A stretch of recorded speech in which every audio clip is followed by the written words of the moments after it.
Hello दोस्तों, स्वागत करती हूँ मैं आपका इस वीडियो में। तो आज हम देखेंगे कि जो इकोनॉमिक्स के जो समस्याएं देखी थी, केंद्रीय समस्याएं हमने 3 देखी थी।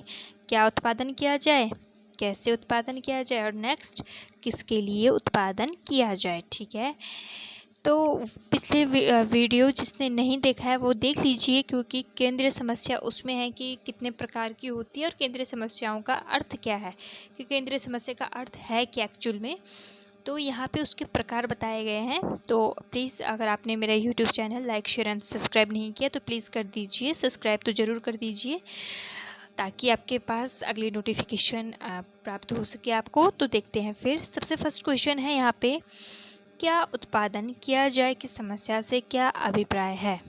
ठीक है, तो सबसे फर्स्ट प्रॉब्लम एक इकोनॉमी में ये होती है कि क्या उत्पादन किया जाए, मतलब किन वस्तुओं का उत्पादन किया जाए या क्या उत्पादन किया जाए और कितनी मात्रा में किया जाए। ठीक है, देखिए इससे अभिप्राय यह है कि सीमित साधनों की सहायता से किन वस्तुओं की कितनी मात्रा में उत्पन्न किया जाए ताकि मनुष्य की अधिकतम आवश्यकताओं को संतुष्ट किया जा सके। इसका एक्चुअल में है क्या अर्थ, देख लीजिए कि एक जो अर्थव्यवस्था होती है उसमें क्या होता है, उसे यह निर्णय लेना पड़ता है कि जो उसके पास सीमित संसाधन है, चाहे वो कितना भी विकसित देश क्यों ना हो, उसके पास साधन होते हैं जो सीमित होते हैं। ठीक है, जबकि आवश्यकताएं क्या होती है, असीमित होती है। तो सीमित साधनों की सहायता से किन वस्तुओं को कितनी मात्रा में उत्पन्न किया जाए, ठीक है, ताकि मनुष्य की अधिकतम आवश्यकताओं की संतुष्टि किया जा सके। अब देख लीजिए, पहले मैं आपको ऐसे बताती हूँ कि होता क्या है कि जो हमारा समाज है, ठीक है, समाज में क्या होता है कि 2 वर्ग पाए जाते हैं। एक होता है धनी वर्ग और एक होता है निर्धन वर्ग। 2 वर्ग हो गए, तो हमें सबको लेके चलना है ना। जिस भी वस्तु का उत्पादन हो, क्या हो, जिस भी वस्तु का उत्पादन हो उसमें क्या हो, एकदम लागत भी ठीक बैठे ताकि क्या हो, सब उसे खरीद सके, है ना। एक तो ये हो गया। लेकिन जो हमारा है कि क्या उत्पादन किया जाए, इसमें हमारे सामने देखो 2 समस्याएं आती हैं। एक समस्या ये होती है कि क्या उपभोक्ता वस्तु को बनाया जाए या पूंजीगत वस्तु को बनाया जाए।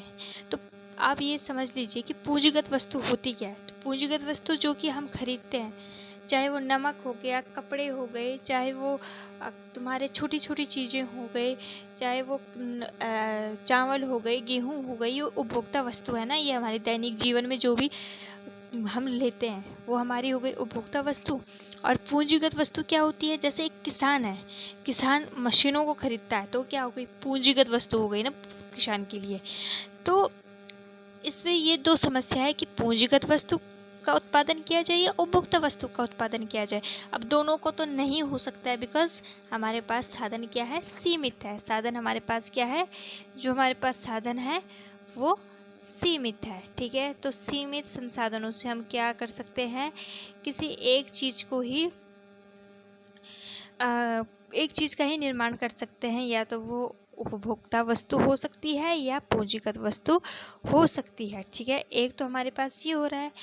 अगर हम सोचते हैं कि हम उपभोक्ता वस्तु को उगाएं या निर्माण करें, तो इससे क्या होगा, पूंजीगत वस्तु जो कि भविष्य के लिए बहुत ज़्यादा इम्पोर्टेंट है, ये भविष्य के लिए बहुत ज़्यादा इम्पोर्टेंट होती है। क्या, पूंजीगत वस्तु। अगर हम सोचते हैं कि पूंजीगत वस्तु को उगा लें तो इससे क्या होगा, जो हमारी उपभोक्ता वस्तु है, तो उपभोक्ता वस्तु हमें ज़रूरी चाहिए भाई। अगर हमें जो दैनिक जीवन है, अगर हमें चावल नहीं मिलेगा, गेहूँ नहीं मिलेंगे, कपड़े नहीं मिलेंगे तो हमारी चल सकती है, हमारा जीवन नहीं चल सकता है। तो एक तो हमें उपभोक्ता वस्तु भी चाहिए, इधर से हमें पूंजीगत वस्तु भी चाहिए। तो एक इकोनॉमी में यही प्रॉब्लम होती है कि क्या उत्पादन किया जाए, क्या पूंजीगत वस्तु अपनाई जाए या उपभोक्ता वस्तु अपनाई जाए। तो यही है हमारी क्या उत्पादन किया जाए की समस्या। होपफुली आपको ये समझ में आ गया होगा। अब नेक्स्ट है हमारा कि कैसे उत्पादन किया जाए की समस्या क्या है। तो कैसे उत्पादन किया जाए की समस्या क्या है, अब देख लीजिए। इससे अभिप्राय यह है कि वस्तु के उत्पादन के लिए किस विधि को अपनाया जाए ताकि प्रति इकाई उत्पादन लागत न्यूनतम हो। यानी जो लागत हो क्या हो, न्यूनतम हो या कम से कम हो। तो क्या होता है कि पहले तो ये समझ लीजिए कि लागत होती क्या है।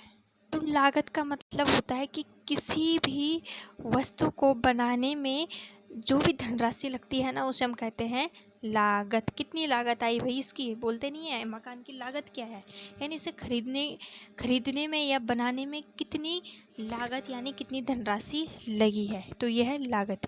तो क्या होता है कि कैसे उत्पादन किया जाए, इसे अभिप्राय क्या बताया मैंने कि इससे अभिप्राय यह है कि वस्तु के उत्पादन किस विधि को अपनाया जाए ताकि प्रति इकाई उत्पादन लागत न्यूनतम हो। अब देख लीजिए इसमें भी हमारे क्या होते हैं कि दो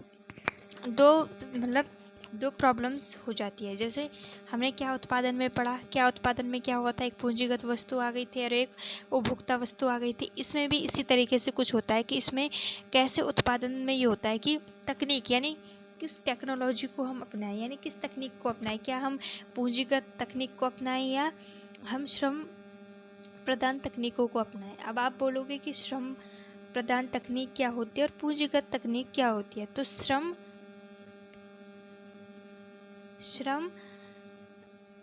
प्रदान तकनीक और पूंजीगत तकनीक, ठीक है, पूंजीगत तकनीक, ये दो तकनीकी हमारे सामने आ जाती है कि हम किस तकनीक को अपनाएं ताकि हमारा जो उत्पादन लागत है वो न्यूनतम हो।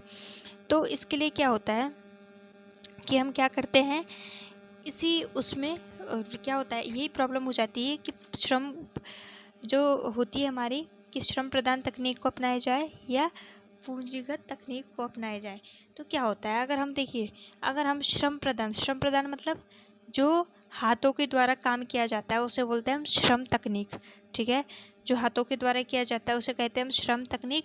जबकि पूंजीगत तकनीक क्या होती है, जो हम मशीनों से बनाते हैं, मशीनों से हम जो निर्माण करते हैं वो तो हो गई हमारी क्या पूंजीगत तकनीक, और जो हम किससे करते हैं, हाथों से करते हैं, वो हो गई हमारी श्रम प्रदान तकनीक। तो क्या होता है, अगर मान लीजिए हम क्या करते हैं कि हाथों के द्वारा वस्तु का निर्माण करेंगे तो इससे देश के लोगों को रोजगार मिलेगा, है ना। तो क्या होगा, लोगों को रोजगार तो मिलेगा, और लेकिन अगर हम हाथों का इस्तेमाल करेंगे, ठीक है, रोजगार तो मिल गया, लेकिन क्या हुआ, इससे हमारा धन अधिक खर्चा होता है और समय की भी बचत नहीं होती है, क्योंकि हाथों से काम धीरे धीरे ही हो सकता है ना, एक सीमित उसमें ही हो सकता है। और अगर हम मशीनों का यानी अगर हम किसका करेंगे, पूंजीगत प्रदान तकनीक का करेंगे, पूंजी प्रदान तकनीक का यूज़ करेंगे, तो इससे क्या होगा, हमारे कुशल वस्तु बनेंगी, समय की बचत होगी, धन की बचत होगी, और इससे फ़ायदे तो बहुत हो रहे हैं। क्या हो रहे हैं कि एक तो हमें क्या हो रहा है, कुशल वस्तु, एक तो हमें मिल रही है कुशल वस्तु, प्लस हमारा हो रहा है धन की बचत, प्लस हमारा क्या हो रहा है समय की बचत। ये सब चीज़ें इसमें हो रही है। लेकिन क्या ये सही है, ये सही भी नहीं कहा जा सकता, क्योंकि इससे क्या हो रहा है, बेरोज़गारी बढ़ रही है, रोज़गार छिन रहा है। जो काम हाथों से होगा अगर वही काम मशीनों से कर दिया जाएगा तो इससे क्या होगा कि इससे यही होगा कि जो हमारा वो है, जो हमारा क्या है, इससे क्या होगा, अर्थव्यवस्था में बेरोज़गारी बढ़ जाएगी। तो ये भी सबसे बड़ी प्रॉब्लम हो जाती है कि कैसे उत्पादन किया जाए, ठीक है। तो अब चलते हैं नेक्स्ट क्वेश्चन की ओर। नेक्स्ट क्वेश्चन थर्ड, कि किसके लिए उत्पादन किया जाए, ठीक है, क्या है, किसके लिए उत्पादन किया जाए। अब है हमारा कि किसके लिए उत्पादन किया जाए की समस्या क्या है। देखिए, उत्पादन उन वस्तुओं के लिए किया जाता है जिसके पास उत्पादित वस्तुओं को क्रय करने की क्षमता है। यह राष्ट्रीय आय के वितरण की प्रकृति पर निर्भर करता है। मानिए क्या है इसका मतलब, देख लीजिए कि थोड़ा मैं ऐसे कम कर लेती हूँ, इससे क्या हो रहा है कि दिख नहीं रहा है ना, तो साइज थोड़ा कम कर देते हैं, कि उत्पादन उन लोगों के लिए किया जाता है जिसके पास उत्पादित वस्तुओं का क्रय करने की क्षमता है। इसका मतलब देख लीजिए। पहले देखिए, मैंने आपको पहले भी बताया था कि हमारे समाज में क्या होता है, 2 वर्ग होता है, एक होता है धनी वर्ग, एक होता है निर्धन वर्ग। अगर हम धनी वर्ग के लिए वस्तुओं का निर्माण करते हैं, तो अगर हम धनी वर्ग के लिए क्या करते हैं, वस्तु का निर्माण करेंगे, तो इससे क्या होगा, हमें पैसा तो बहुत मिलेगा, लेकिन इससे क्या होगा कि निर्धन व्यक्ति तो वैसे ही रह जाएगा ना, निर्धन व्यक्ति को वस्तुएं नहीं मिल पाएंगी। अगर हम जो हमारा निर्धन व्यक्ति है, अगर हम उसके लिए वस्तुओं का निर्माण करते हैं, तो इससे क्या होगा, जन कल्याण होगा। ठीक है, इससे क्या होगा, जन कल्याण होगा। तो यही समस्या होती है कि किसके लिए उत्पादन किया जाए, क्या धनी वर्ग के लिए किया जाए या निर्धन वर्ग के लिए किया जाए। ठीक है, मतलब उत्पादित वस्तु किस वर्ग में बांटी जाए, यानी जो वस्तु है किस वर्ग में बांटी जाए, यही समस्या है कि किसके लिए उत्पादन किया जाए, यानी वितरण की समस्या ही है। किसके लिए उत्पादन किया जाए का मतलब क्या है, वितरण की समस्या। किसको वितरित किया जाए, धनी वर्ग को वितरित किया जाए या निर्धन वर्ग को वितरित किया जाए, यही है किसके लिए उत्पादन किया जाए। होपफुली आपको ये समझ में आ चुके हों तीनों के तीनों, क्या उत्पादन किया जाए, कैसे उत्पादन किया जाए और किसके लिए उत्पादन किया जाए। आ सकता है एमसीक्यू में इस टाइप किया जाते हैं कि अर्थव्यवस्था की केंद्रीय समस्याएं कितनी होती है या कौन कौन सी होती है, तो आप, मुझे लगता है, आप टिक कर देंगे। तो होपफुली आपको ये वीडियो समझ में आए हो। अगर समझ में आए हो तो लाइक कर दीजिए, सब्सक्राइब कर दीजिए। ठीक है।